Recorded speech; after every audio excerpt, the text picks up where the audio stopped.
Of all the items that we packed to the Thorofare cabin construction site that summer, the time we loaded the 55-gallon barrels and rollaway beds probably was the most difficult and challenging to pack. Luckily, Ronald Bell was an expert horse packer, and he always had an idea how to pack these awkward loads on the pack horses. We had one particularly gentle horse in our string that Ronald opted this time to not only pack a rollaway bed on, but we also lashed a 55-gallon barrel on top of it. As I remember, we had about 15 pack horses in our string that day, and after tying the final hitch, we were soon headed to the Thorofare cabin construction site.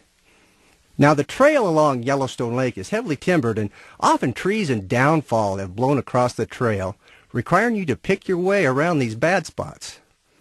We came to one of these particularly bad places, and Ronald began his usual detour to get around it. Unfortunately, he forgot to take into account the horse he was leading had a much higher top back than what he was accustomed. Well, Ronald left the trail and rode out in the timber. There was a big low-hanging branch in front of him, so he grabbed it with his right hand, pushed it out of the way, ducked underneath it, and after passing by the branch, let it go. As soon as the branch left his hand, he knew he had made a big mistake. The limb snapped back, smacking that barrel on the pack horse behind him. Well, it sounded like he had banged on a huge bass drum. The sound vibrated through the forest, scaring all 15 pack horses. The horses ran through the timber in all directions, some of them breaking back and galloping down the trail from where we came. We were the rest of the day gathering up our pack string, repairing our pack gear, and repacking our horses.